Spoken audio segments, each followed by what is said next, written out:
Bismillah walhamdulillah. Alhamdulillahilladzi bi ni'matihi tatimmus shalihat wa bi dzikrihi tatanazzalur rahmatu wal barakat wa bi fadlihi tatanalul maqasid wal ghayat.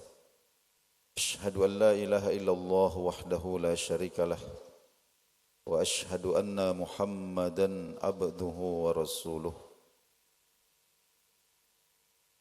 Allahumma salli wa sallim ala rahmatikal muhda lil alamin khairi khalqika ajma'in sayyidina wa maulana Muhammadin khatamin nabiyyin. Allahumma salli wa sallim wa barik alaihi wa alihi wa sahbihi wa ala kulli ummatihi alladhina jahadu fi sabilik. Amma ba'du, wa ya ayyuhal muslimun al-hadirun, usikum wa nafsi bitaqwallahi faqad fazal muttaqun. Qala Allah subhanahu wa ta'ala wa huwa yunabbihuna wa ya'izuna ba'da an aqul a'udzu billahi minasy syaithanir rajim. Ya ayyuhalladzina amanu taqullaha wal tanzur nafsum ma qaddamat lighad.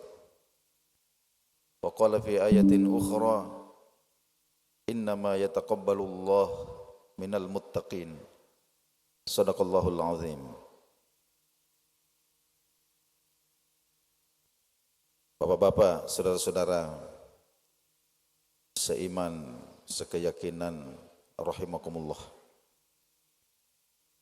Alhamdulillah atas nikmat dipertemukan dengan saudara-saudara seiman, saudara-saudara seakidah di tempat yang paling dicintai Allah Subhanahu wa taala, di penghulu hari yang paling agung, hari Jumat. Alhamdulillah Allah Subhanahu wa taala pertemukan dengan saudara-saudara kita yang salih, yang mana ini merupakan nikmat khusus yang Allah Subhanahu wa taala hanya berikan kepada orang-orang tertentu. Ketika kita hidup di dalam lingkungan yang dipenuhi dengan orang-orang yang taat kepada Allah Subhanahu wa taala, itu adalah nikmat yang sangat besar. Semua orang mendapatkan nikmat udara untuk dihirup, menyambung hidup. Semua orang mendapatkan nikmat makanan sebagai nutrisi yang memberikan kekuatan dalam kehidupan kita beraktivitas sehari-hari. Banyak nikmat yang Allah Subhanahu wa taala bagikan kepada semua orang. Tapi nikmat mendapatkan atau hidup dalam lingkungan yang salih, berkumpul bersama dengan orang-orang yang taat kepada Allah Subhanahu wa taala, ini sesuatu yang istimewa. Bahkan Nabi kita sallallahu alaihi wasallam sebutkan bahwa barang siapa di antara hamba-hamba Allah yang meninggal dunia kemudian berdiri di belakang jenazahnya 40 orang salih yang mensolatkannya.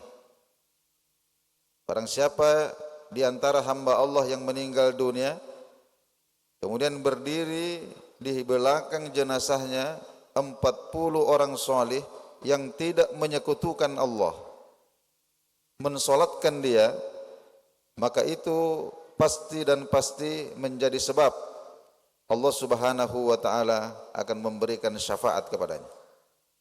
Syafaat dalam arti semua urusannya diputihkan. Sama seperti kalau kita punya tunggakan pajak kendaraan itu, Pak.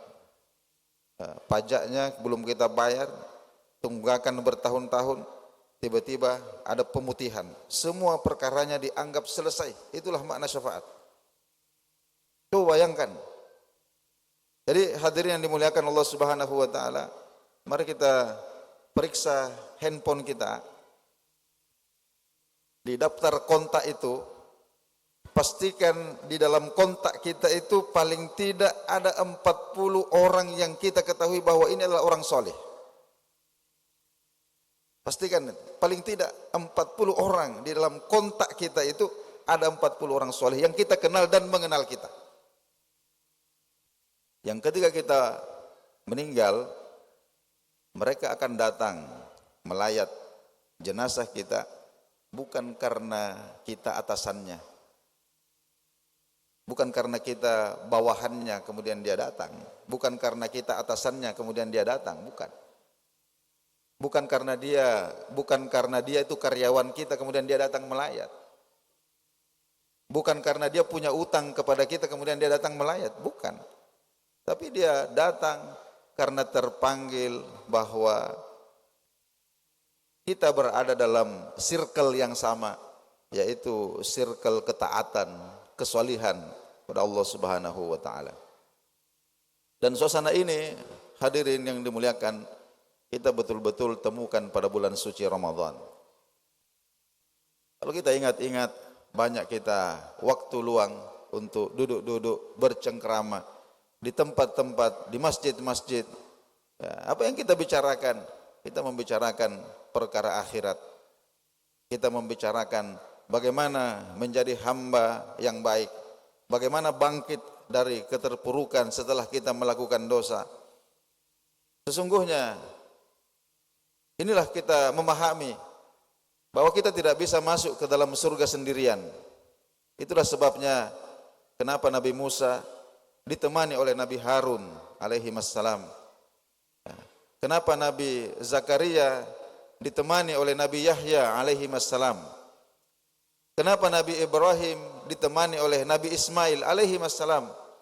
Kenapa di sekeliling Nabi Muhammad sallallahu alaihi wasallam ini Allah Subhanahu wa taala lengkapi dengan pribadi-pribadi yang memiliki karakter berbeda, akan tetapi semua ada di dalam circle kesalihan, ketaatan kepada Allah Subhanahu wa taala. Karena kita tidak bisa masuk ke dalam jannah Allah sendirian. Kita butuh teman, kita butuh saudara. Oleh karena itu Allah Subhanahu wa taala mewanti-wanti kita, wahai orang-orang mukmin, innamal mu'minuna ikhwah. Sesungguhnya kalian itu bersaudara. Fa aslihu baina akhawaikum.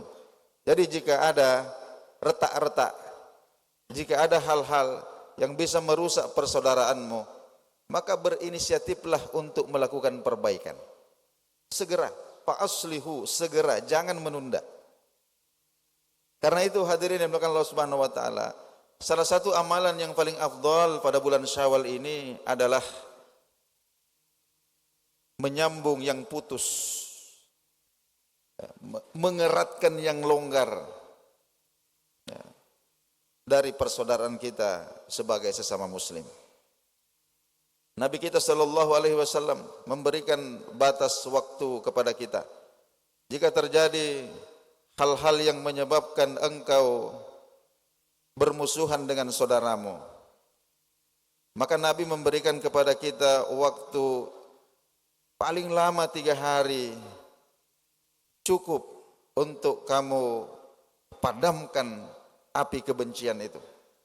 Paling lama 3 hari untuk kamu redahkan emosimu yang menggelora itu.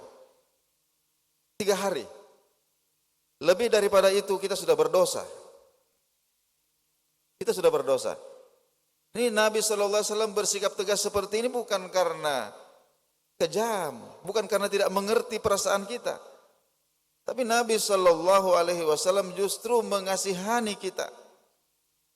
Sebab Nabi paham betul apa yang akan terjadi di alam malakut, alam yang tidak bisa kita lihat, tapi Nabi bisa melihat ketika di dalam hati kita itu dipenuhi dengan kebencian, dipenuhi dengan kemarahan, dipenuhi dengan dendam kepada saudara kita. Coba saudara-saudara bayangkan, dalam hadis dari Ubadah bin Samit itu disebutkan, di suatu malam-malam di bulan suci Ramadan, Nabi SAW mendapatkan kabar gembira dari langit. tentang penampakan Lailatul Qadar. Maksudnya Nabi diberikan satu kepastian bahwa Lailatul Qadar itu malam kesekian. Nabi mendapatkan itu. Lalu kemudian Nabi bergegas keluar ke masjid. Ke masjid untuk memberitahukan sahabat-sahabatnya tentang kapan tepatnya, kapan pastinya malam Lailatul Qadar itu. Tapi apa yang terjadi? Sampai di masjid ada dua orang sahabat Nabi yang bertengkar. Bertengkar masalah utang piutang. Di dalam masjid bertengkar masalah utang piutang. Tidak disebutkan siapa nama sahabat itu. Ini dicantumkan dalam Sahih Bukhari hadis ini. Ya. Jadi ketika Nabi keluar hendak memberitahukan sahabat yang ada di masjid tentang kepastian bahwa Lailatul Qadar itu malam kesekian, sampai di masjid ada dua orang bertengkar. Bertengkar begitu hebat sampai kemudian Nabi SAW dibuat lupa kapan tadi itu. Lupa. Gara-gara ada orang bertengkar di masjid. Sampai kemudian Nabi SAW mengatakan, setelah pertengkaran itu reda, Nabi kemudian mengatakan kepada para sahabat, sesungguhnya saya mendapatkan berita langit tentang kapan pastinya Lailatul Qadar itu. Jadi saya bergegas untuk keluar ke masjid memberitahu kalian. Tapi sampai di masjid ini, ternyata di antara kalian ada yang bertengkar, sehingga karena pertengkaran itulah saya dibuat lupa kapan tadi itu. Tapi sudahlah, mudah-mudahan ini kemudian menjadi rahmat bagi kalian. Carilah dia di 10 malam terakhir, utamakan malam-malam yang ganjil. Itu hadisnya seperti itu, Pak. Artinya apa? Coba bayangkan, karena dua orang bertengkar ini sampai ada informasi dari langit yang begitu penting, Nabi SAW dibuat lupa. Bahaya sekali ternyata. Itu sebabnya Nabi itu seakan-akan memberikan stressing kepada oke, saya mengerti kamu marah karena dizolimi, kamu marah karena disakiti, tapi tolong dirimu, ringankan bebanmu, jangan lebih dari 3 hari. Setelah 3 hari, maafkan saudaramu itu.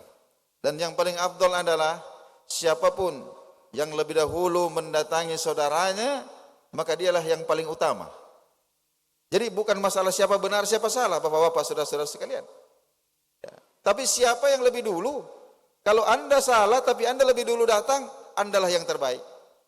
Kalau Anda berada di pihak yang benar, tapi Anda lebih dulu datang, maka Andalah yang terbaik. Pernah terjadi perselisihan antara dua orang mulia. Yang pertama adalah Sayyidina Husain. Kita tahu siapa beliau. Beliau putra Ali bin Abi Thalib, putra dari Sayyidah Fatimah binti Rasulullah sallallahu alaihi wasallam. Berselisih dengan saudara tirinya namanya Muhammad ibnu Al-Hanafiyah. Nah, jadi Sayyidina Ali setelah Sayyidah Fatimah wafat itu menikah dengan seorang putri raja dari Romawi. Putri raja dari Romawi, kemudian lahir seorang putra bernama Muhammad ibnu Al-Hanafiyah.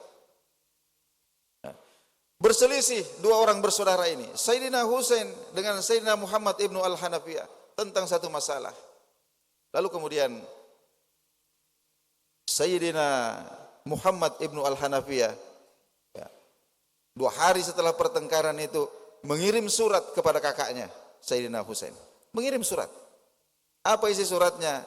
Wahai saudaraku, sesungguhnya apalah arti diriku ini dibandingkan dengan dirimu? Ayah kita sama, tapi siapalah ibuku ini dibandingkan dengan ibumu, dan siapalah kakekku ini dibandingkan dengan kakekmu?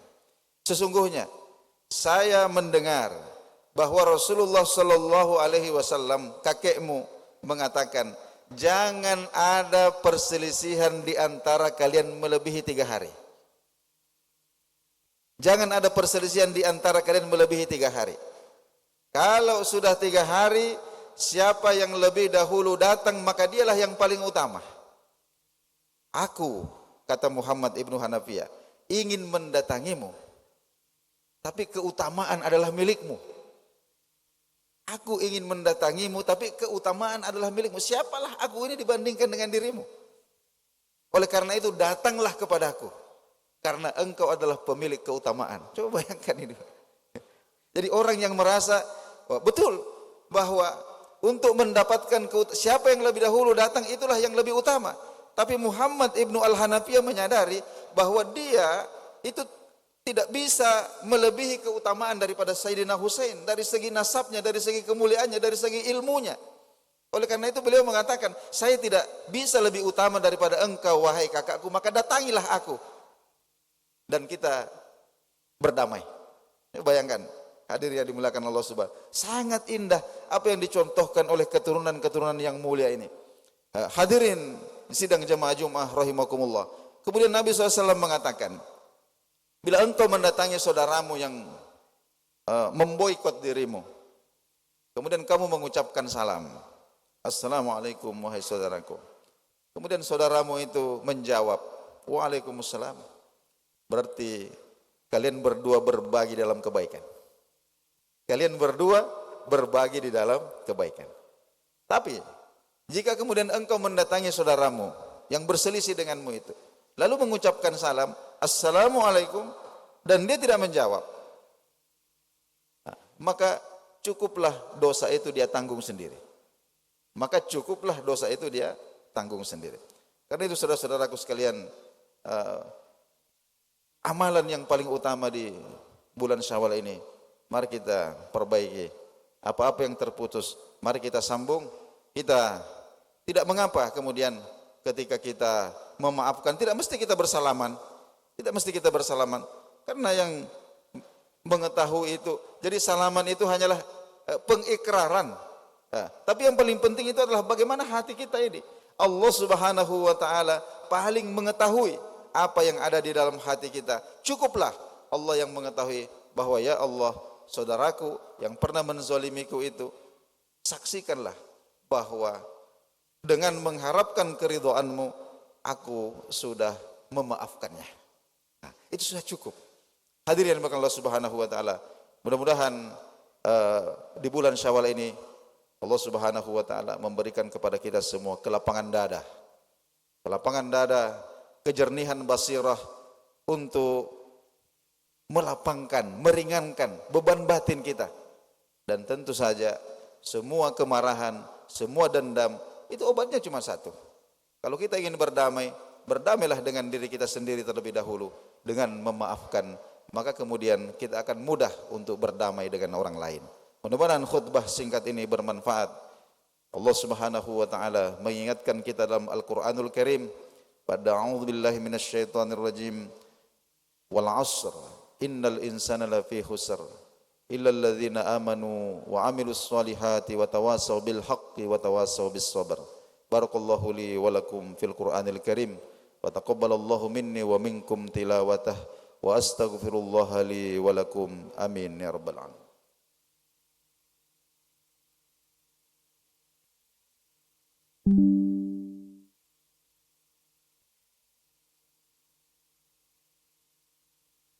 Alhamdulillahilladzi hadana lihaza wa ma kunna linahtadiya laula an hadanallah. Asyhadu an la ilaha illallah wahdahu la syarikalah wa asyhadu anna Muhammadan abduhu wa rasuluh. Allahumma salli wa sallim ala sayyidina wa nabiyyina wa maulana Muhammadin khatamin nabiyyin wa ala alihi wa ashabihi ajma'in. Amma ba'du. Ayuhal hadirun, usikum wa nafsi bitaqwallahi faqad fazal muttaqun. Ittaqullaha faqad faza man ittaqa. Wa qala rabbuna innama yataqabbalullahu minal muttaqin. Shadaqallahul azim. Wa alamu anna Allah ta'ala wa malaikatahu yusalluna 'alan nabi. Ya ayyuhalladzina amanu sallu 'alaihi wa sallimu taslima. Allahumma salli wa sallim ala sayyidina wa maulana Muhammadin alladzi narju syafa'atahu yaumaddin. Salli wa sallim wa barik alaihi wa alihi wa sahbihi ajma'in. Allahumma ighfir lil muslimin wal muslimat wal mu'minin wal mu'minat al ahya'i minhum wal amwat aynama kanu masyariqil ardi ila magharibiha. Allahumma ahyina muslimin wa amitna muslimin wahsyurna muslimin tawaffana muslimin wa alhiqna bis salihin. Allahumma ighfir lana ولوالدينا آباءنا وأمهاتنا الأحياء منهم والأموات أينما كانوا يا رب. اللهم انصر الإسلام والمسلمين، اللهم انصر الإسلام والمسلمين، اللهم انصر الإسلام والمسلمين، اللهم انصر المجاهدين من المسلمين والمؤمنين في أي مكان في زهور أرضك يا ربنا. اللهم انتصر، اللهم انتصر، اللهم انتصر.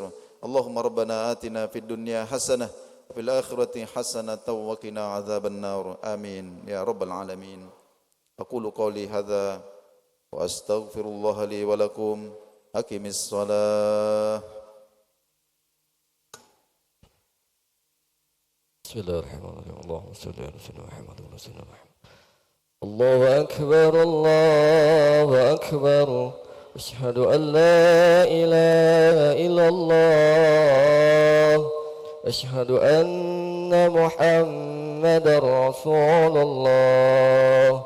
حي على الصلاة، حي على الفلاح.